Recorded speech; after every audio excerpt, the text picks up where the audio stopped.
América Latina es la región más desigual del planeta. Eso dice la Comisión Económica para América Latina y el Caribe. Más que África, sí. Más que Asia del Sur, también. Hay mucha competencia por ese primer puesto de la desigualdad, yo sé. Pero no duden que América Latina se lleva el trofeo. Depende mucho de qué familia vengas, de qué lugar. Aquí miran mucho de qué colegio saliste, en qué barrio vives. La verdad que creo que sí. La verdad deberían pagar ellos más impuestos, ya que nosotros trabajamos casi el doble como esclavos.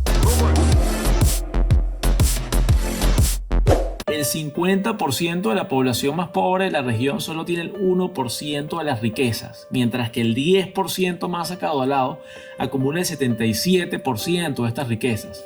Más adelante veremos por qué es así. La desigualdad es uno de los grandes retos sociales de la región. Todas las sociedades son desiguales. Unos tienen menos, otros tienen más. Esto es normal, inevitable, diría yo.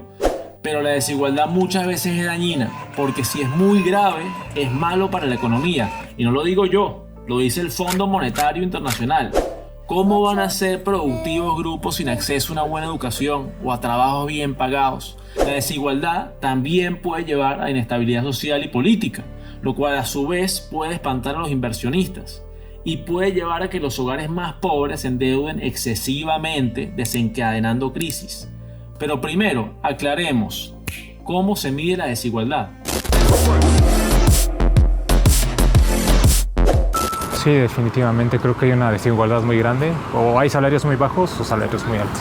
La herramienta más conocida para medir la desigualdad es el llamado coeficiente Gini. Es un número entre 0 y 1. Cuanto más cerca del 1 está un país, más desigual es. O sea, en un país con coeficiente 0, todos tendrían los mismos ingresos. En uno con coeficiente 1, una persona tendría todos los ingresos.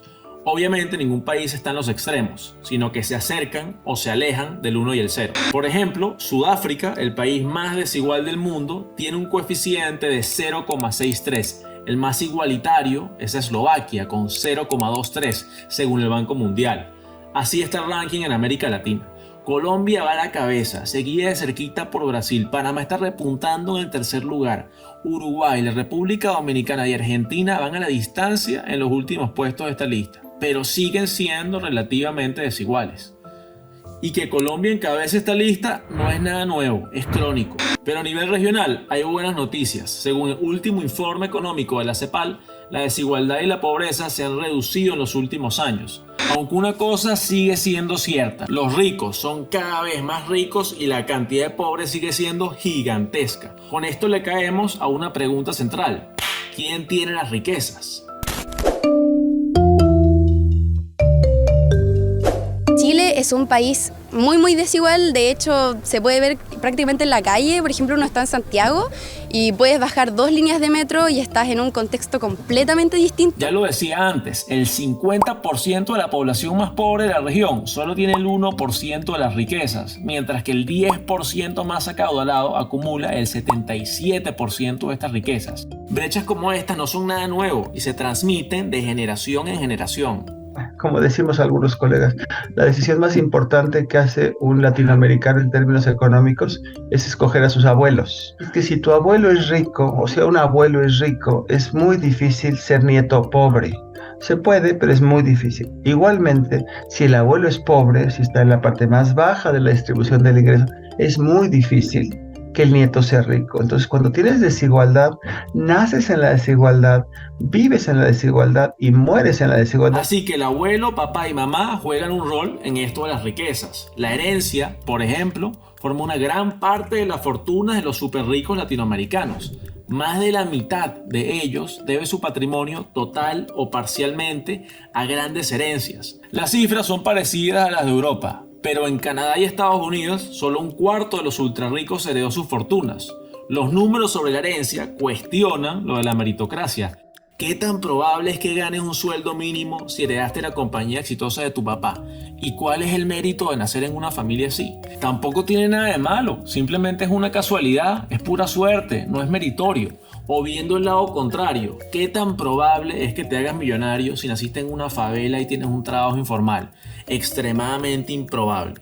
Yo creo que aquí lo que falta definitivamente es asegurarse que independientemente de la cuna en la que nazca un colombiano, esa persona tenga cualquier oportunidad si demuestra que tiene las capacidades. Además, no solo se hereda el dinero. Una familia rica o bien acomodada por lo general también tiene buenos contactos y acceso a una excelente educación. Es difícil que puedas conseguir un buen empleo porque depende mucho más de las conexiones que tengas, o como aquí le hicimos las palancas. Digamos que unos nacen con más méritos que otros. ¿Será por eso que hay tensiones entre ricos y pobres?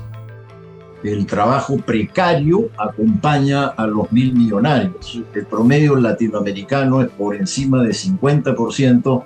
En algunos países como el mío, en el Perú, el promedio del trabajo informal es por encima del 75%. O sea, es inevitable que esa circunstancia económica en algún momento produzca rabia, descontento y explosión social. Entonces, es difícil mantener las reglas de la democracia en condiciones de tan elevada tensión social. Con lo de los súper ricos siempre está también la polémica de los impuestos. ¿Cuánto deberían pagar? ¿Deberían los más ricos pagar más? Definitivamente creo que los ricos deberían pagar más impuestos. Creo que es necesario para que la distribución del ingreso pues, sea equitativa sobre este país tan desigual. Lo cierto es que en promedio en América Latina los súper ricos pagan relativamente poco. Un impuesto sobre la renta de solo el 5,4% de sus ingresos, cuando en Estados Unidos es un 15%, en Alemania hasta un 47% y en países como Austria, Países Bajos, Japón y Suecia supera el 50%. O sea, en la región se paga una 10ª parte de lo que se paga en otros países. La CEPAL indica que esta falta de fondos es una de las muchas razones por las que fallan los sistemas de salud y de educación en Latinoamérica. Y eso que los ultrarricos tienen un gran porcentaje de las riquezas. En Brasil tienen el 6% de la riqueza del país, en Chile más del 5%, similar a Argentina. El promedio regional está en un 4%. Y ahí no se contó ni el dinero de negocios ilegales ni el dinero que tienen en paraísos fiscales. Se los dejo a su imaginación. Pero a veces uno escucha por ahí que esta concentración de riquezas es buena, que ese dinero va a generar empleos y prosperidad, siguiendo el principio de la mano invisible de Adam Smith. ¿Qué tan cierto es eso? En realidad la concentración de la riqueza no lleva a la inversión, no lleva a la multiplicación de la marcha económica, sino por el contrario a que se detenga. Las fortunas empiezan a transformarse en obras de arte, en transformarse en lujo. En resumen, una cantidad abrumadora de dinero está en muy pocas manos. Si esto es bueno o malo, sigue siendo un tema de debate. Saquen ustedes sus propias conclusiones. No perdamos más tiempo y vamos al siguiente tema, el ciclo de la pobreza. Pero pues me afecta personalmente, pues que no me alcanza pues mi ingreso para pues varias cosas, pues para lo fundamental, más que todo es para pagar deudas, alimentación, vivienda, ya pues es muy poco. ¿Qué se considera pobreza? Según el Banco Mundial, son pobres los que sobreviven con menos de $3,65 al día en países de ingresos medianos bajos, como los latinoamericanos. Y pobres extremos son los que cuentan con menos de $2,15 al día. Ese es un estándar mundial. La pobreza extrema también suele llamarse indigencia. Significa que no te alcanza para cubrir necesidades básicas como la alimentación y un buen techo sobre tu cabeza. En América Latina, unos 70 millones de personas viven en pobreza extrema y más de 180 millones son considerados pobres en relación al ingreso de sus países. Cuando se es tan pobre, salir de la pobreza es absurdamente difícil. Entras en el llamado ciclo de la pobreza.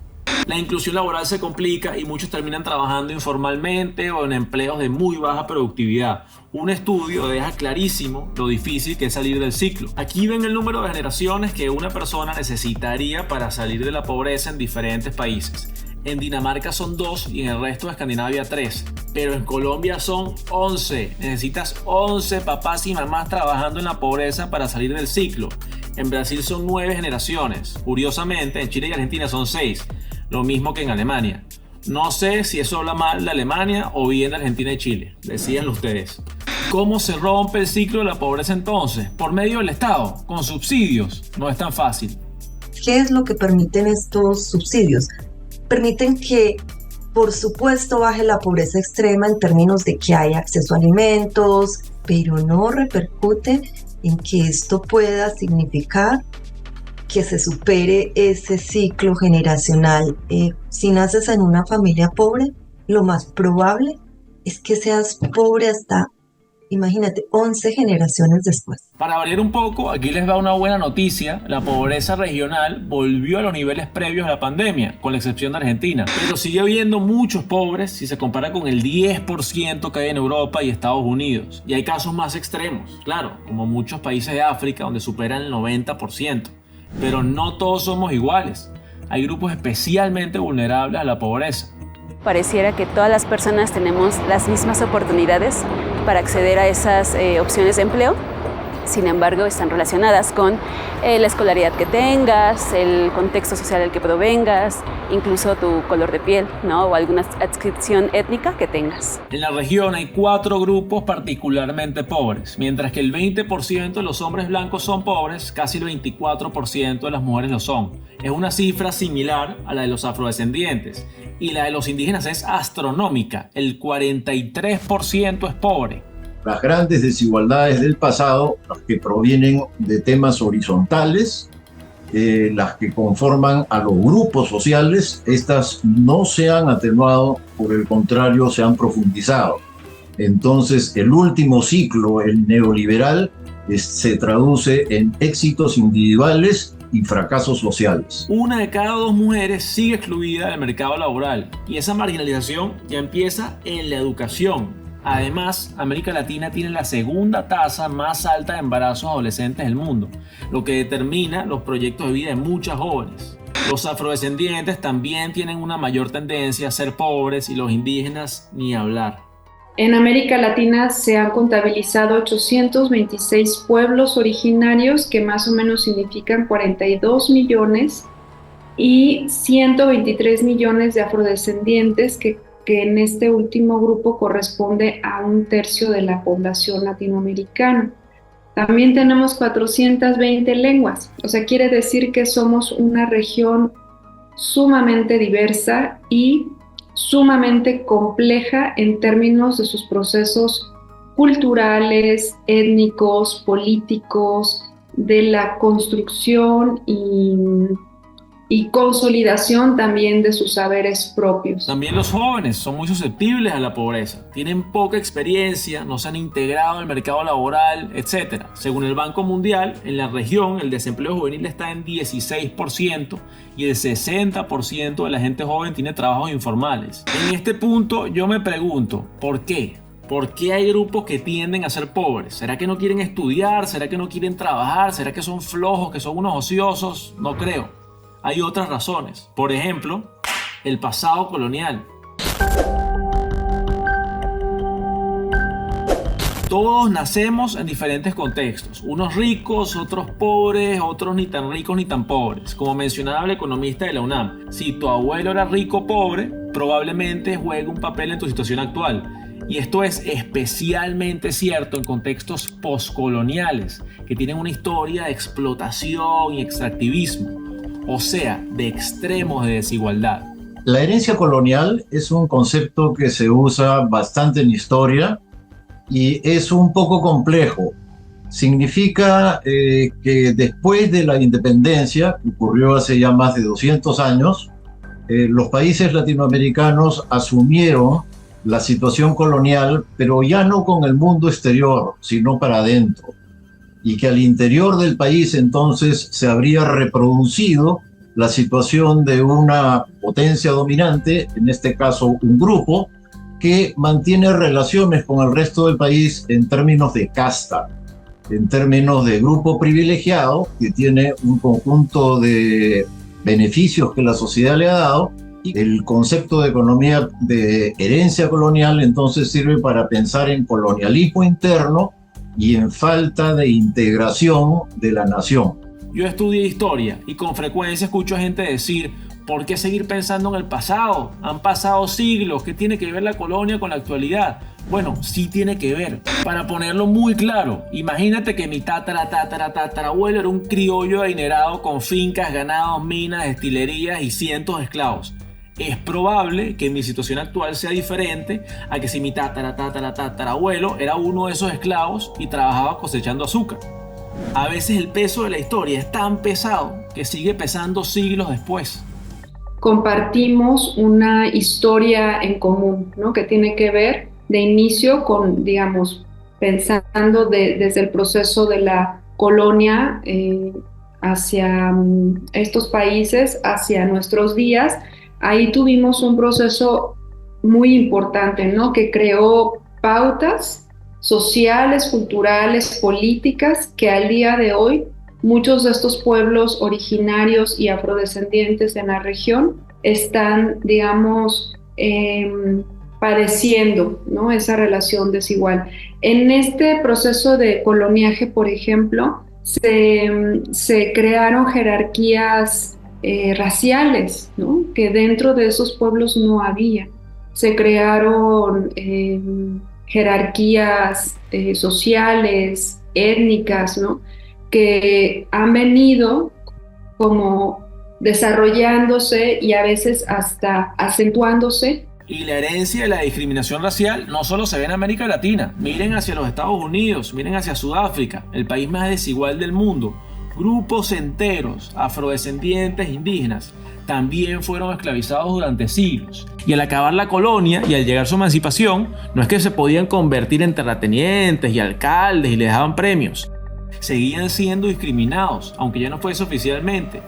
¿Por qué, si no, más del 40% de los indígenas son pobres si no es por fallas estructurales? Que la gente dice que en México no hay racismo, pero claro que hay racismo y lo notamos justo con estos.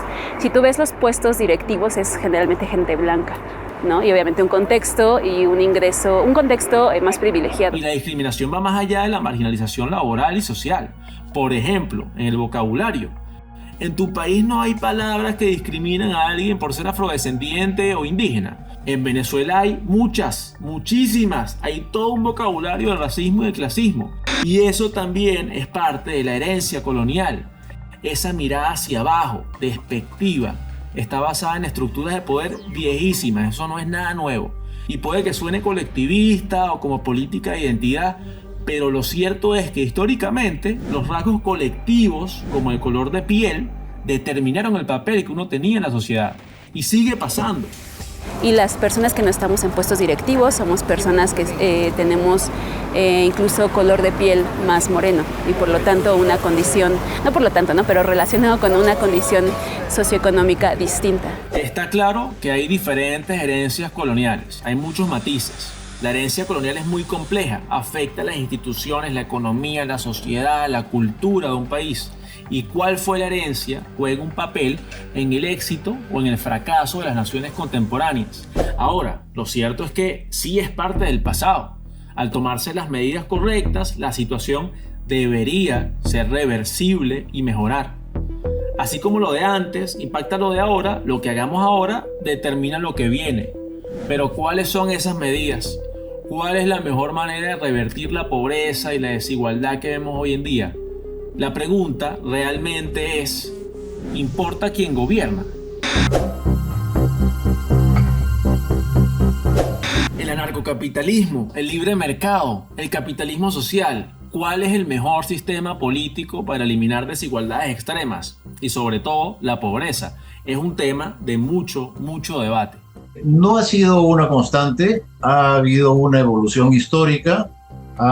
En el periodo de que nosotros llamamos el populismo clásico, la época del desarrollismo, del nacionalismo económico, que corresponde a Europa poco más o menos al estado del bienestar. En este periodo hubo una cierta atenuación de las desigualdades, quizá en unos países más pronunciada que en otras, pero en términos generales sí, ha habido épocas de menor grado de desigualdad, mientras que desde la llegada del neoliberalismo y hacia nuestros días, la desigualdad se ha disparado. Pero no está claro que el neoliberalismo sea lo peor. Las políticas de libre mercado han enriquecido a muchos países. Miren a China, por ejemplo. Ahora, tampoco está claro que el Estado social sea el enemigo. La mayor época de crecimiento del capitalismo fue entre 1945 y 1973 y fue una época de economías mixtas en donde había libre mercado, pero también había muchas empresas estatales. Y la economía de un país con un gran Estado social, como Finlandia, por ejemplo, creció más rápido que los Estados Unidos. Pero en América Latina no se ha conseguido un balance de modelos en lo absoluto. Ninguno en realidad ha funcionado en el largo plazo. El modelo populista era ciertamente más integrador, tenía pretensión de distribuir la riqueza y de emplear el Estado para ese fin. Sin embargo, también tenía un conjunto de fallas, sobre todo en el modelo económico que puso en marcha, un modelo pensado solamente en el desarrollo hacia adentro y con mercados muy limitados como son los latinoamericanos. La región tiene características culturales, sociales y económicas diferentes, muy diferentes a la de los países que han tenido éxito en reducir la desigualdad en el pasado. Solo imagínense lo que es el gran peso de la corrupción. Entonces, ¿cuál es el modelo que necesita la región? ¿Neoliberalismo puro? ¿Socialismo puro? ¿Una mezcla? Nadie sabe exactamente. Este es uno de los grandes laberintos de la América Latina contemporánea. Pero sí hay ideas, hay propuestas, hay posibles soluciones. Vamos a explorarlas. Debería ser un derecho para todos y todas y no estar dentro del sistema privado. Es más oportunidades para gente de bajos recursos y, o sea, como más becas y todo eso, a escuelas como privadas que tienen mejor niveles de estudios para que la gente con bajos recursos pueda estudiar, tener una buena educación. La educación es el gran motor de la movilidad social. En las últimas décadas en América Latina ha mejorado el acceso a la educación, tanto primaria como secundaria. Aún así, sigue siendo insuficiente. 7 de cada 10 adolescentes están incluidos en el sistema educativo, pero solo 5 logran concluir el nivel medio. Creo que se debería, por sobre todo la educación debiese ser gratuita y de calidad para todos y todas los chilenos. Y en el último informe PISA, la mayoría de los países latinos quedó en la segunda mitad de la tabla. Esto es grave, porque si hay una salida de la desigualdad extrema y la pobreza, la educación es una gran candidata.